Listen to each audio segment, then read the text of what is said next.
Hello and welcome to another episode of the DVD Graveyard. Tonight we're going to be taking a look at Sleepaway Camp 3 Teenage Wasteland from 1989, which would once again be directed by Michael A. Simpson. And this is, of course, the third and the final film in the original Sleepaway Camp trilogy.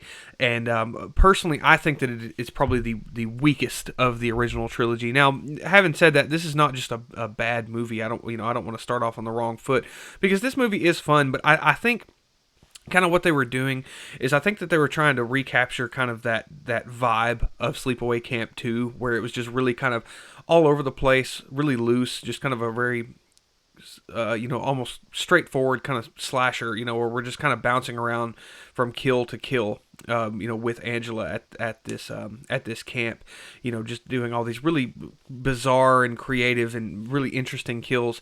And that's kind of one thing that I will note about this. And of course, I'll, talk about the kills a little bit more as we get into this, but the kills are they're not tamed down. I don't want to say that. They're just not as crazy as kind of what you got in Sleepaway Camp 2. They're not as just unique, and that's one thing that this series has always kind of stood out, to me, with is those just kind of unique, really interesting, different kills, just, very different than just your typical kind of slasher stabbing kind of kills, for lack of a better term, I guess you could say. So, before I, go again into the review, I'm going to do, as usual, I'm going to read the back of this plot synopsis off the back of this DVD, which is, again, from my Sleepaway Camp Survival Kit box set. Again, love this box set to death. I've been kind of thinking about doing a video just on the box set, because it's one that I wanted forever. But anyway, let me get into this. So, welcome to Camp New Horizons, where an autumn retreat brings together a group of obnoxious rich kids and surly city thugs for an experiment in sharing. But when notorious transsexual psychopath Angela Baker, Pamela Springsteen, yes, she's Bruce's sister, is what it says. They really harp on that. Joins the horny teens. She shares a lesson in butchery with axes, trucks, firecrackers, lawnmowers, and more. Academy Award nominee Michael J. Pollard, from Bonnie and Clyde, 1967, and Tracy, yes, she's Melanie's sister, Griffith. Man, they really like doing that. Co-star in this third wild installment of the cult body count saga, packed with all cruel killings you love, the gratuitous nudity you expect, and a bloody cabin full of exclusive extras you've only imagined. Welcome to Sleepaway Camp 3 Teenage Wasteland. So, like it said there, of course, this is, Pamela Springsteen does come back, in her role as Angela. I think she's great as Angela, and to be honest with you, she's probably the best part of this movie. She was the best part of, I kind of prefer her over Felissa Rose personally. I just like her personality. Now, she's not as fun in this one. Like, she was a lot more enjoyable to watch in Sleepaway Camp 2, just kind of her vibe and her attitude about everything. But I mean, she's fine in this movie. She's definitely got a different hairstyle going on. And like it said in there, this takes place exactly 1 year after the events of the second film. Of course, Angela escapes in that one. And she is at this camp, which is, I believe, actually, hold on, let me back up just a little bit.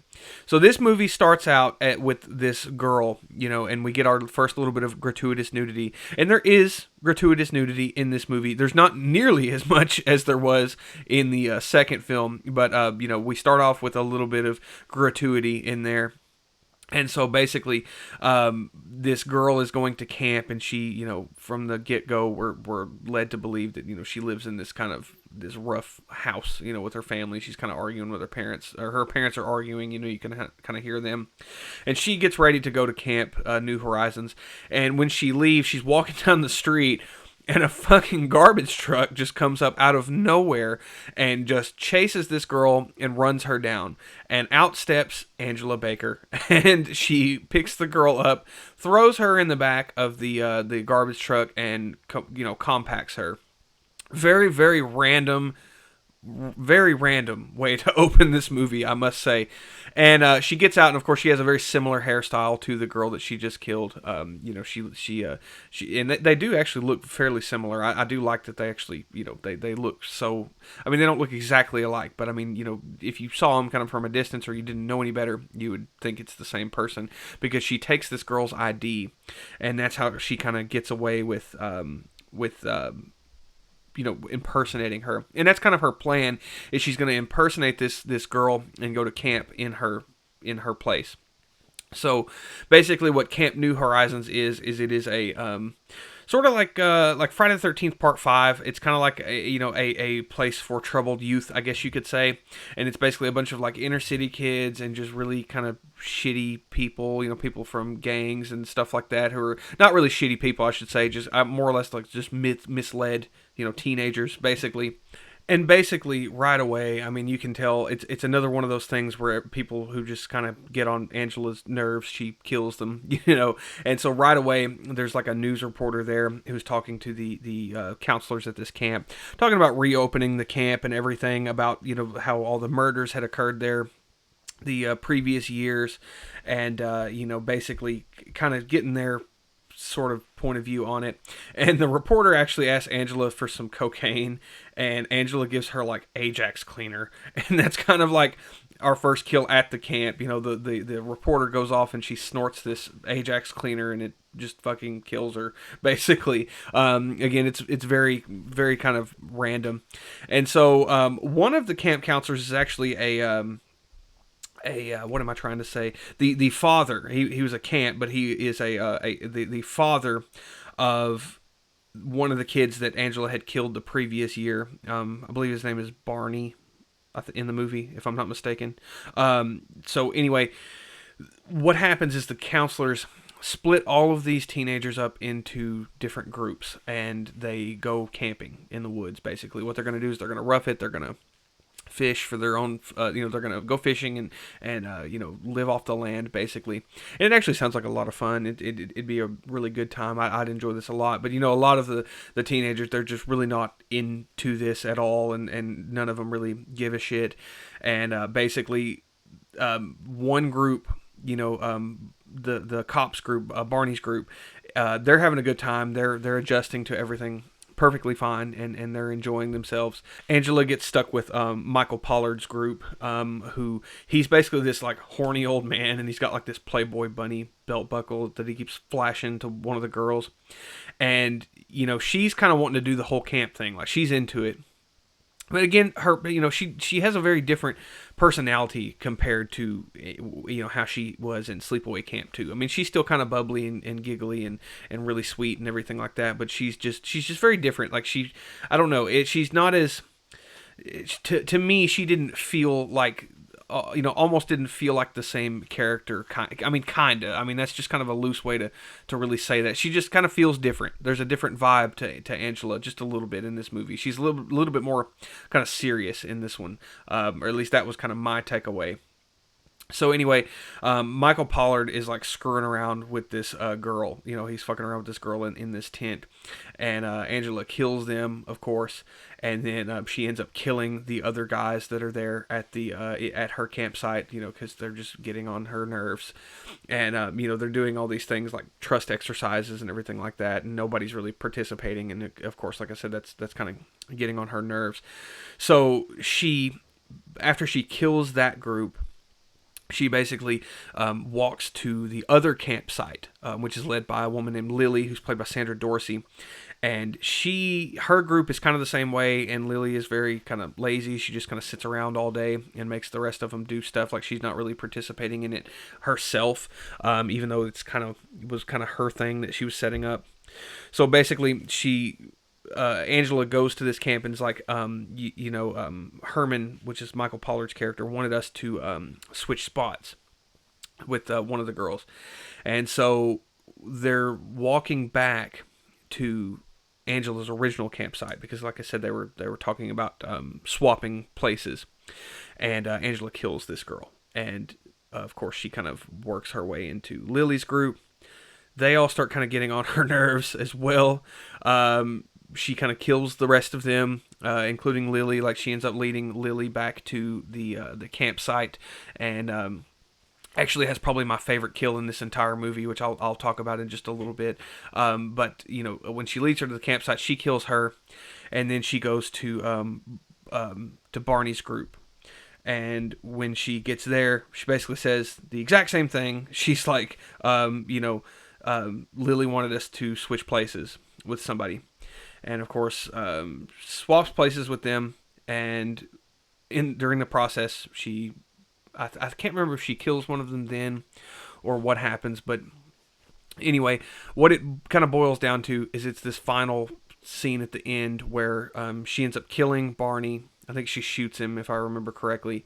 So Angela ends up taking kind of these last two campers hostage, and she basically like ties them up and tells them that they have to find one of the other campers' bodies in one of the cabins. And actually, I'm sorry, it's three of them. I apologize. There's three of them that she ties up. And so when they find her, she has like this booby trap set up where it's like two axes that will like come down. And this is kind of a fun little thing too.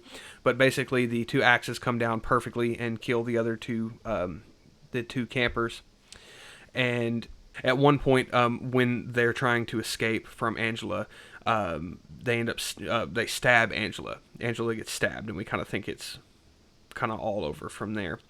And but not quite, because Angela, whenever we see her, of course the cops show up, and there's an ambulance there and everything else. And of course, we get that kind of one final scene, which of course this one is going to end on a cliffhanger. Of course, Angela is in the back of this this ambulance, and she ends up stabbing the paramedics and the and a police, I think a paramedic and a policeman. And then of course the ambulance driver turns around and he asks kind of what's going on, and she's like, just taking care of business. She kind of has her classic sort of one liner, just like she did in the first movie. And then of course we cut to credits, and that is the end of Sleepaway Camp 3, to tell you the truth. There's really not a whole lot as far as plot is concerned in this movie. I mean, there really wasn't much of a plot in the second movie either, to tell you the truth. I mean, but this one really just, I don't know, it felt like it didn't really do it for me like the second one did. That one really was just great. I mean, I loved that movie. I didn't even talk about the kills. I'm sorry. I said I was going to save that. So I'll talk about them all kind of at once. And like I said, I mean, there is still quite a few kills in this movie, but they're not nearly as unique, like I said, as in the first film. Like, there's one scene where I know that I think she just beats somebody to death with a stick. Another one where I think she decapitates one of them with an axe, which is pretty cool. It's actually a really good looking effect. And of course, like I said, the kill with the booby trap was kind of cool. Lily's death, or I'm sorry, I'll talk about her death, because like I said, that's probably my favorite one in the entire movie. There's another one where this kid has like firecrackers, and he's popping them and scaring Angela, pretty much the whole movie. And I know he's like asleep outside outside this tent, and she like takes one and sticks it in his nose and like just blows like his face up. That one's actually really cool. I like that. And that one kind of is, it's painful. If you ever popped a firecracker like too close to you or in your hand, I've done that before, and that shit hurts. So I mean, just the thought of it being in your face, is just anyway, that one's really cool. I like when she does that. It's a really good looking effect, and this movie actually does have some pretty decent effects. They all kind of do. I mean, especially for the remarkable low budget. I think the budget on this one was a little bit higher than the last movie. It was only like $465,000, so very, very low budget. I think the second one was like somewhere in the neighborhood of $300,000, which again, as you know, I mean, that's for a film, that's nothing. Most definitely that's nothing. That's chump change, basically. So another girl, I know she ends up tying her to like a flagpole and like hoisting her up, and that's actually a really fun scene where Angela's walking with this girl, and she's like, are you a cheerleader? She's like, yeah. And she's like, are you a virgin? The girl's, no. And she asks her something else, I can't remember. Oh yeah, do you do drugs? And she's like, yeah. And she's like, well, that's strike 3. And then she ends up tying her, because they're doing like this trust exercise where they're like blindfolded, and she ties the girl up to a flagpole and like hoists her up, and then just drops her from the flagpole. Again, it's not anything super crazy by any means. It's very kind of, it is what it is. And then, like I said, Lily. She has probably the best death in the movie. I think her death is probably the most unique, where Angela takes her back to the cabin, to the campsite when they're still out there camping in the woods, because she has to throw away some trash or something like that the woman wanted, and she's like, well, do the trust exercise with me. So Lily puts on the blindfold, and Angela leads her to this trash pile where they dump all their trash and bury it or whatever. And she buries Lily up to her neck, basically, where her head is just sticking out of the ground. And Angela runs over her head with this lawnmower. And you don't really see much of it, from what I recall, but that was a cool... That was probably, again, my favorite kill of the whole movie. I really liked that one. I always... stuff like that, again, is very, very interesting. I wanted more stuff like that, whereas, like I said in the second one, we got a lot of just really, really crazy, and very interesting things going on. This one, again, is a lot more just kind of straightforward. And, there's nothing really wrong with that. This movie is not, bad. It was still fun. I did still enjoy watching this one. But out of the original trilogy, it's definitely the weakest, I would say. For me personally, it's the one that I probably enjoyed the least out of these first three. I have not watched Return to Sleepaway Camp again. I think I've watched it maybe twice at the most, and that's been years ago. I do have a DVD copy of it, and I've been considering watching it and doing a review for it, but I might wait on that one, just because, like I said, I know that I've heard nothing but bad things for it, but I like to, of course, make my own opinion on stuff, so I will rewatch it and review it at some point. And then, of course, they did do Sleepaway Camp 4, The Survivor, which this box set I have has it's like 30 minutes of production footage, and from what I remember, it's just like strung together clips from other movies, which is kind of, that always really kind of, if it's done right, like a good one that I know that I mentioned recently, where a movie did something like that, was like Phantasm Oblivion, reuses a lot of footage that was shot for the first Phantasm film, but was never used, and it's done very, where it actually helps the story some. Of course, there's a lot of like interdimensional hopping in between stuff in that movie anyway, or in that series, I should say, especially in that one, and I think that was done correctly. From what I recall, Sleepaway Camp 4, and from what I've heard also, the final product ends up being something more like Puppet Master: The Legacy, where it's just, again, a lot of just reused footage. Again, it can work, I suppose, but I think everyone was disappointed because we were wanting another actual Sleepaway Camp film. Now, that's not, of course, like I said, that's The Survivor, not Return to Sleepaway Camp. Like I said, I know that one is an actual film, as far as I'm aware anyway, from what I remember, I should say. I don't remember enjoying it very much, and like I said, I've heard a lot of people kind of have very negative opinions on it. But anyway, we will cross that bridge when we come to it. I will talk about it eventually. I truly like to believe that, in my own personal headcanon, that there is only these first three movies, especially because I know that Return to Sleepaway Camp, I think, sort of, negates the events of Sleepaway Camp 2 and 3. I think it really is like a true follow-up sequel to the first movie. I think they beat Halloween 2018 to the punch on that one. But again, like I said, we'll talk about that whenever we get there. But this is a fun movie. I like actually watching these two, Sleepaway Camp 2 and 3 back to back. But really and truly, it's just it was. I don't really want to say boring. I just did not enjoy myself as much as I did with Sleepaway Camp 2. Like, that movie is so much fun and so fucking crazy and ridiculous. I love that we get Pamela Springsteen back again, and I love the whole intro to this movie. Like, the opening is really freaking just ridiculous. Like, and it just kind of comes out of nowhere. The whole scene, like I was talking about with the garbage truck and how she does that first kill. That is awesome. But I mean, the rest of the movie, again, just feels very kind of rushed and not very, I don't know. It's very just kind of slapped together almost, it feels like. But again, having said that, I do have fun with this one. Again, I've probably said that like 50 times, so I do apologize. But Anyway, that is Sleepaway Camp 3 Teenage Wasteland from 1989. And that wraps up the Sleepaway Camp original trilogy. So I had to get that one out of the way because there's some other stuff that I want to cover, and I've got a really special video coming up. Special to me anyway. I'm really excited. So to do that one, or post that one, I should say. So keep an eye out for that. If you get the chance, definitely check this series out. All three of them are on Tubi. You know, if anybody wants to go and watch them for themselves, or if you want to pick up this box set, if you ever get the chance and find it for a good price, I love it. It's one of my more prized possessions of my DVD box sets. Anyway, it's one that I wanted for a really long time, so really glad to have it, and I'm glad to actually wrap this series up, get this under my belt, and move on, into different things. So. Anyway, like I said again, I hope you guys enjoyed this review. Stay tuned for the next episode. As always, have a great night, and goodbye.